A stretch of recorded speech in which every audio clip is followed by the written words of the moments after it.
क्या आप भी कंफ्यूज्ड हैं म्यूचुअल फंड्स में एसआईपी करें या लमसम करें, और 10,000 रुपए की मंथली एसआईपी से 1 करोड़ रुपए का पोर्टफोलियो कैसे बिल्ड होगा, और रिटायरमेंट प्लानिंग के लिए म्यूचुअल फंड्स के थ्रू कैसे इन्वेस्टमेंट करें और अपनी वेल्थ क्रिएशन कैसे करें। तो इस वीडियो में दोस्तों हम डिस्कस करेंगे ऐसे कुछ क्वेश्चन आंसर्स के बारे में जो कि म्यूचुअल फंड इन्वेस्टर्स के द्वारा सबसे ज्यादा पूछे जाते हैं। तो इस वीडियो को दोस्तों अंत तक जरूर देखिएगा। मेरा नाम है सीए चेतन अरोड़ा। तो दोस्तों चलिए शुरू करते हैं। सबसे पहला क्वेश्चन जो सबसे ज्यादा पूछा जाता है इन्वेस्टर्स के द्वारा कि हम 10,000 रुपए की एसआईपी से 1 करोड़ रुपए का फंड कैसे क्रिएट कर सकते हैं। देखिए दोस्तों, अगर आप सही प्लानिंग से 10,000 रुपए मंथली एसआईपी करते हैं और आपके म्यूचुअल फंड्स में रिटर्न 13% एवरेज मिल जाता है आपको हर साल, तो आप इजिली 10,000 रुपए पर मंथ की एसआईपी से 20 ईयर्स में 1 करोड़ रुपए का पोर्टफोलियो बिल्ड कर सकते हैं। इसके लिए जरूरत है एक सही कंसिस्टेंसी की और सही प्लानिंग से म्यूचुअल फंड्स में इन्वेस्टमेंट करने की। दूसरा क्वेश्चन दोस्तों, एलआईसी वर्सेस पीपीएफ में क्या ज्यादा बेटर ऑप्शन होगा टैक्स सेविंग पर्पज से और रिटर्न पॉइंट ऑफ व्यू से। देखिए दोस्तों, पीपीएफ में आपको जो रिटर्न मिलता है वो मिलता है लगभग 7.5% का, और एलआईसी सेविंग म्यूचुअल फंड्स में आपको जो रिटर्न मिलता है लगभग 12 से 13% तक का।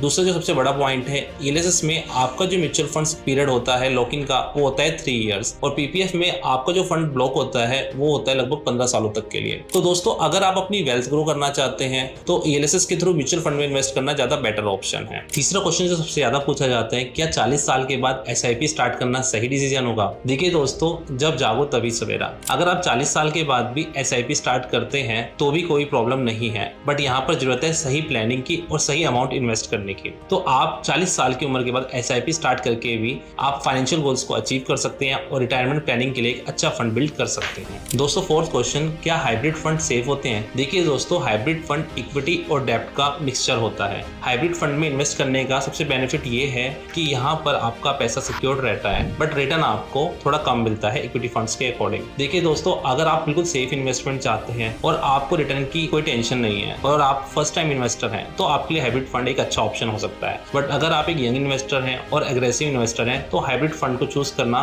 से ज्यादा बेटर ऑप्शन होगा कि आप इक्विटी फंड को चूज करें। फिफ्थ क्वेश्चन, 2025 के लिए बेस्ट फ्लेक्सी कैप फंड्स कौन से हैं। देखिए दोस्तों, 2025 के लिए best flexi cap mutual funds हैं Parag Parikh flexi cap funds, Mirae assets flexi cap funds और कोटक फ्लेक्सी कैप फंड्स। हाँ दोस्तों, फ्लेक्सी कैप फंड्स में इन्वेस्ट करना एक अच्छा ऑप्शन तो है, बट रेगुलर रिव्यू करना भी जरूरी है। फिफ्थ क्वेश्चन जो सबसे ज्यादा पूछा जाता है कि क्या हम खुद इन्वेस्ट करें। देखिए दोस्तों, आप अगर मार्केट की नॉलेज रखते हैं और आपके पास टाइम है और आप कंसिस्टेंसी के साथ डीपली अंडरस्टैंडिंग के थ्रू मार्केट में इन्वेस्ट कर सकते हैं, खुद इन्वेस्ट करना भी एक ऑप्शन है।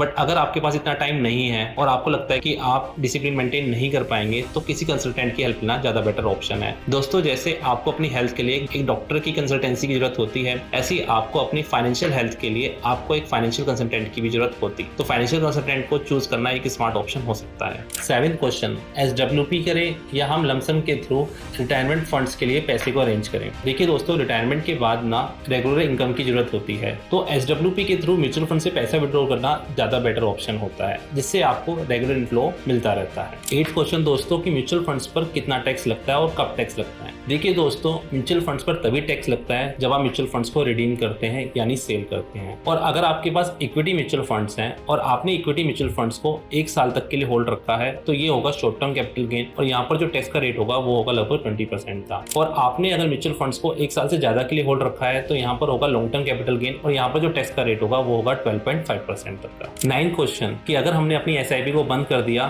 तो हमारे फंड्स का क्या होगा। देखिए दोस्तों, अगर आपने अपनी एसआईपी को बंद कर दिया तो आपको टेंशन लेने की कोई जरूरत नहीं है। आपका फंड म्यूचुअल फंड्स कंपनीज के पास एज इट इज रखा रहेगा और वो मार्केट के अकॉर्डिंग धीरे धीरे ग्रो करता रहेगा। 10th क्वेश्चन, कि हमें अपने म्यूचुअल फंड्स के पोर्टफोलियो को कब रिव्यू कराना चाहिए। देखिए दोस्तों, आपको हर 6 महीने में या आपके फाइनेंशियल गोल्स में चेंज होते ही आपको अपने म्यूचुअल फंड्स को रिव्यू कराना चाहिए। अगर आप भी अपने म्यूचुअल फंड्स के पोर्टफोलियो को रिव्यू कराना चाहते हैं तो आप डिस्क्रिप्शन में दिए गूगल फॉर्म के लिंक पर क्लिक कर भी अपने म्यूचुअल फंड्स के पोर्टफोलियो को रिव्यू करा सकते हैं। तो दोस्तों, ऐसी मोर इन्फॉर्मेटिव वीडियो के लिए चैनल को सब्सक्राइब कीजिएगा और वीडियो अच्छी लगे तो वीडियो को शेयर कीजिएगा। मिलते हैं नेक्स्ट वीडियो में।